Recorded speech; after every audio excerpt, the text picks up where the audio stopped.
everybody, welcome to our program, the VVB. And this week we have a bunch of Hungarian wines for tasting. So why do I have all these Hungarian wines?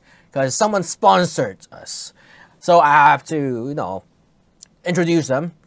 So we'll go for the first Hungarian Tokaj. That is dry, actually a dry Tokaj. We start with Chateau de Wrestler 2016.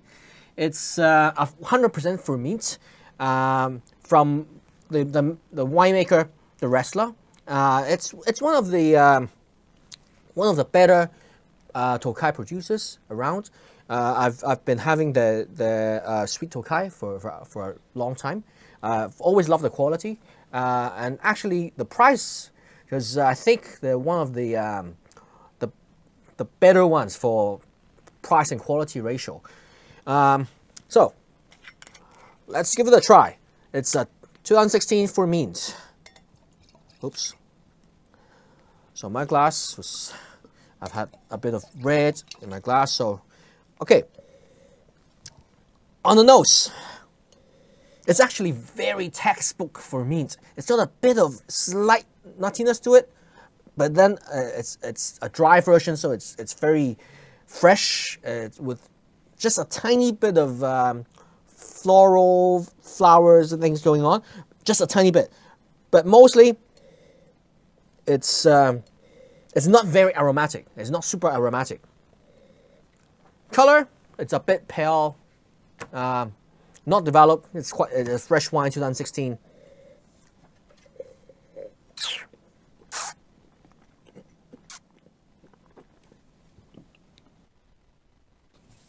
On the palate, wow, it's very grippy actually. The acidity is quite high, as the ferment should be. And there's a lot of minerality towards the end. You can really feel the acidity, and you can feel the terroir of Tokaj. Tokaj is actually quite a cool region, because it's we have the map here. So the purple color region, it's Tokaj. It's quite a cool climate, and then the terroir, it's quite it's volcanic soil. So the minerality really comes through. And then this wine, according to my knowledge, is not very expensive. It's actually it's retailing less than 20 bucks. I mean, I think it's around 15. So I think it's amazing value. I mean, come to think of it, it's dry Tokaj, 15 bucks. Okay, alcohol level 11.5%. So there is only a touch of sweetness to it. Not much. I would say it's still dry. It's not bone dry. I'm sorry, but it's not semi-sweet. It's not semi-dry.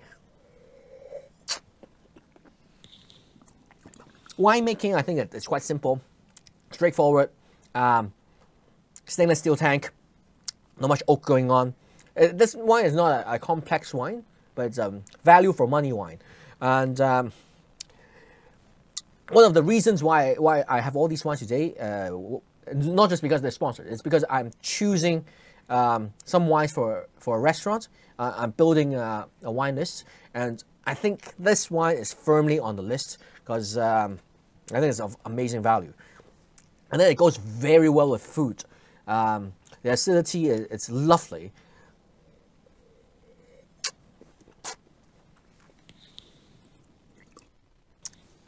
And there's a hint, just a hint of that nuttiness to it that I think is lovely. So yeah, I'm really happy with this wine. I would choose it for the restaurant. Well, I don't need to introduce too much about Tokaj, but the next region we'll need the map again. So for the next wine, it's from a winery that's said to be established in the year of AD 996, which means that it's been around for over 1,000 years. That's actually quite staggering. Okay, it's from Panohami. So it's the region of Panohami. It's actually near the city of Giggs, which is near the Austrian border. So the closest place to Austrian border it's the Sopron, but it's next to Sopron. There's another. There's a place. Oh, sorry, it's over there. There's a place that's a little bit. It's a bit pink, but it's a bit deep pink on the map. It's Panohami, and that region has a UNESCO World Heritage Site, which is a monastery. And this monastery, I think it means that this AD 996. It means that monastery has been established since then. It's not just the winery, I think. So it's not possible that commercially a winery could be over 1,000 years old. But yeah, it's the winery of the monastery. And this Tricolis white wine is 2016 vintage. Grape varieties, very interesting. Nobody knows. It's a field blend of basically everything in the vineyard. Whatever they have. So, and it's not an expensive wine, so we'll check it out. Color? No, not very deep. It's a fresh wine. Winemaking, I would say no oak, simple stainless steel. There's not much on the lees aging, not much lees stirring, not much not much going on. It's normal, straightforward white. On the nose, it's a bit muted. It's not as there's not much character to it. Quite simple, actually.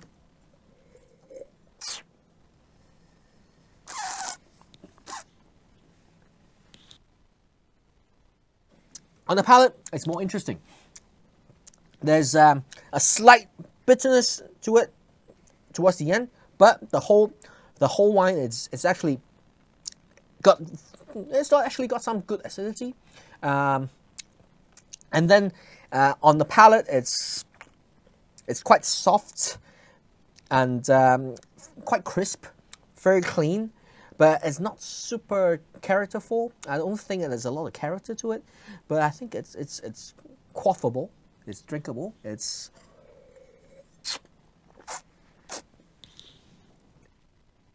the only one thing I don't like is that slight bitterness towards the end. So I would say I would prefer out of these two that the Riesling was much better, miles better. But this one is retailing at a slightly more expensive than the Riesling. If we're talking about $15, this one is around $20, I think. So I would prefer the first one.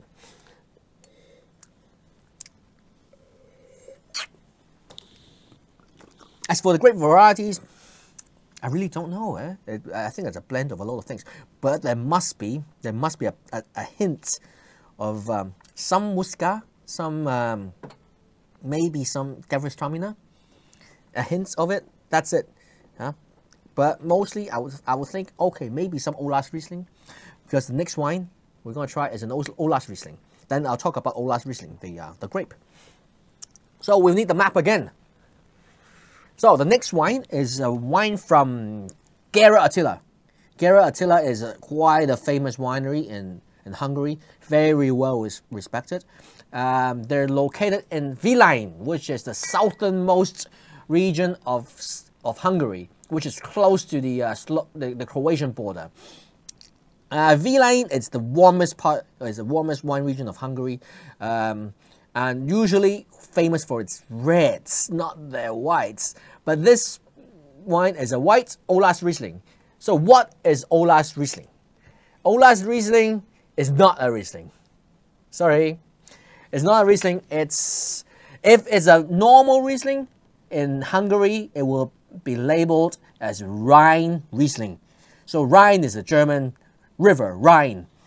So Rhine Riesling, naturally, is from Rhine, so it's from Germany. Olas Riesling is what we call Italian Riesling. Italian Riesling has nothing to do with Riesling at all. They're not related. and they don't share any similarity. Sorry. Italian Riesling is most popular in, well, Hungary as Olas Riesling. Also popular in Croatia as Ragazine. And it could be in northern Italy as Welsh Riesling, but it's known as Italian Riesling. So what should you expect from a wine from this grape?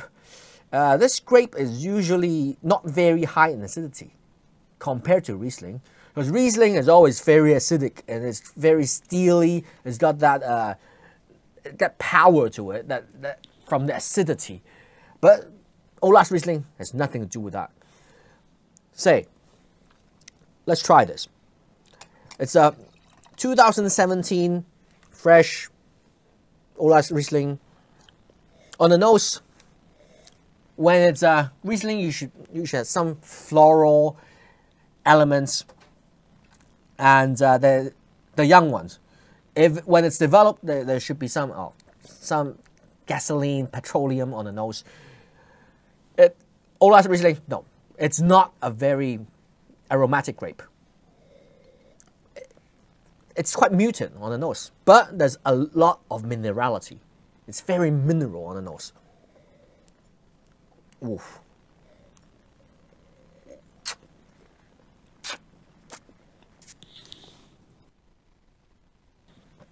On the palate, wow, that kick towards the end. When it first hits your palate, you don't feel too much. You thought, okay, it's a normal white. And then towards the end, there's a huge mineral hit, like a punch on your palate with minerality. Wow, it's like an explosion of minerality. Whoa, with all the minerals, it would start to get that grip of minerality. Wow.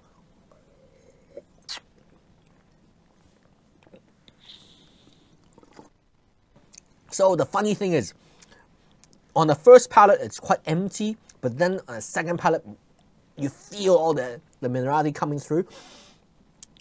It's not a wine for everybody, huh? It's not a crowd-pleasing wine. I would say it's quite an acquired taste. Some people, if you like that minerality, you really like it. But it all depends on how you pair this wine with, what you pair it with. It would need some food. I would say, okay, maybe oysters might do, because it's not very aromatic. It wouldn't cover the sweetness of the oyster. It wouldn't add floral elements to it, which you don't want. You want something more muted, more subtle, and then with good acidity and minerality with your oysters. And this one, but acidity wise, not super high, but the minerality, I think it helps. So,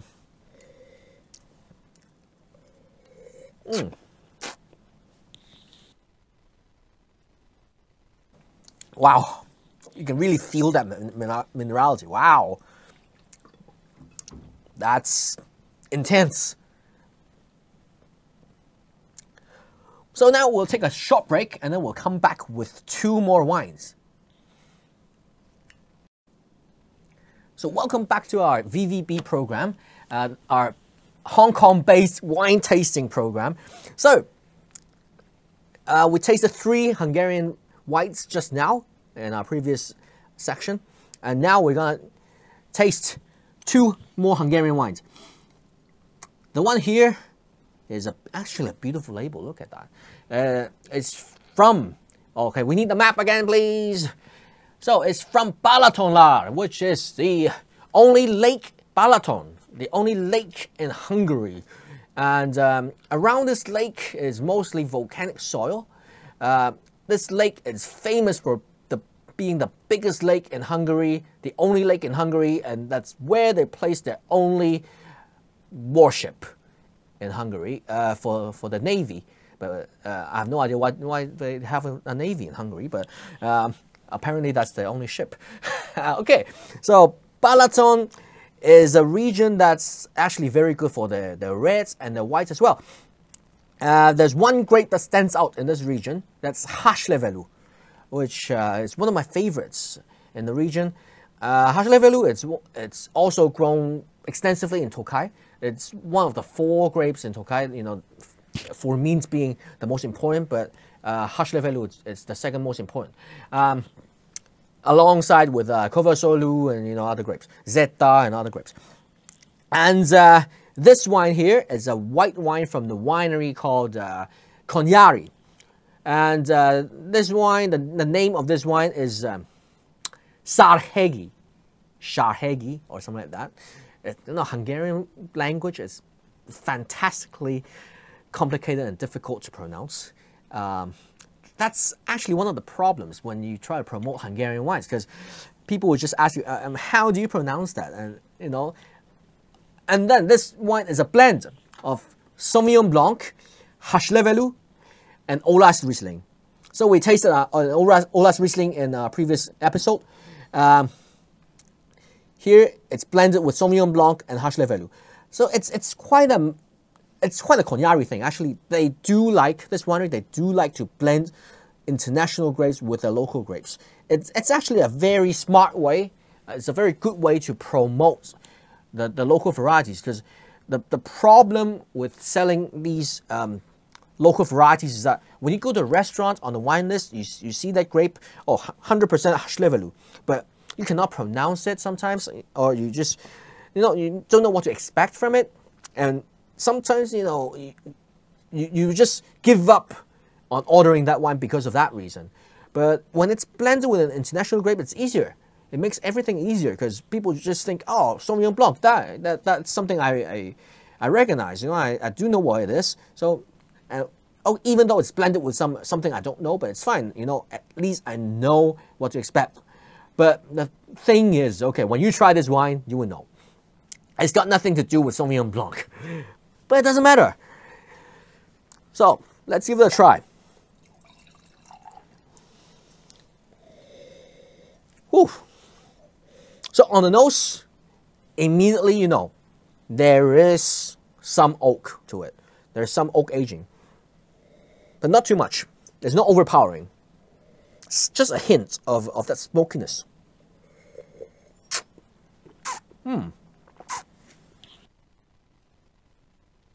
Oof, this wine is totally different from the 3 wines we previously had. This wine is more complex. You can feel the complexity in it. Okay, because it's a blended wine. It's got 3 different grapes, so it's got more characters to it. You can feel that it's probably, what I would guess, is a blend of some partially fermented in oak, partially not. So they're blending some wine from oak barrel, some wine from stainless steel. So you get the best of both worlds. You get a bit of that hint of, you know, a tiny bit of oakiness, tiny bit of creaminess on this side, and then freshness from the other side. So it's got both. It's actually very interesting.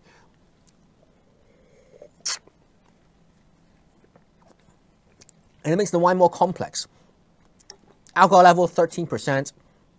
Fermented bone dry, this wine. Good acidity. That's a good level of minerality to it. And it's actually quite crispy. There's even though there's a bit of creaminess to it, but there's good acidity. So it's a great wine. I think it's the wine of the night. For me, right now, out of all the whites we had, this one was the best. But price-wise, I know it's also more expensive. It's I would say it should be around 35 to $45, somewhere in that ballpark. But you know, it's a good wine. But for a white wine, yes, it's not cheap. For a white wine from Hungary, I understand. A lot of people would be a bit hesitant. You know, if you see this wine out there, you know, you should try it. I mean, it's a good way of introduction to Hungarian wine, I think. And blending international varieties with local varieties, I think it's the way to go in order to drive more sales, to let people understand these regions more. So yeah, I think I'm happy with this wine. But for restaurant sales, not easy. So I'm a bit hesitant on whether I should put it on the list. I'm still thinking. And then we'll go for the only white or only red of the night. This red is also from the winery that we tried previously, Panohami, Apasagi, or something like that. Sorry if I screwed up the pronunciation of Hungarian words, but it's from a famous monastery in Panohami, and this red is a blend as well. 2016, it's the Tricolis red blend. What I've been told, there must be some Pinot Noir. What I would think is there must be a big portion of Pinot Noir, because it smells like Pinot Noir. But they told me other than Pinot Noir, they do have other grapes, like Frankisch, which is, by the way, Blaufränkisch in Austria, and other grapes. Again, it's sort of like a field blend. They don't really know what it is. But anyway, let's give it a try. Alcohol level, 13.5%. A bit on the high side. Well, you know, it's quite sunny in that part of the country. And on the nose, you can tell, not much oak going on. Fresh, a lot of red fruits, very bright red fruits. On the palate, very juicy, very fruity, red fruits, strawberries, raspberries, you get it all. Wow, it's not a complex wine, it's not a fine wine, but you know, it's actually very quaffable, it's very drinkable, easy to drink. Okay, there's a hint, I think there's a hint of sweetness to it from the fruitiness, but it's okay. I mean, it's not sweet, it's just a hint of sweetness that's balanced by a nice acidity. The wine is soft, there's not much tannin. I think for a restaurant wine, it's good. It's easy to introduce to some some inexperienced drinkers. It does its job as a restaurant wine. It's not expensive. I think this wine is less than $20. It's value for money.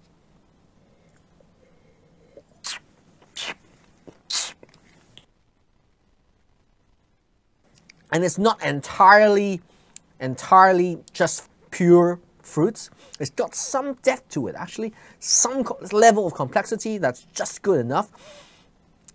And I would compare, if you compare it with other Pinot Noir, I would say it's sort of like a village level Côte du Bon or something like that. I mean, blind tasting, you know, in a blind tasting, I would think it's 100% Pinot, probably a village level Burgundy.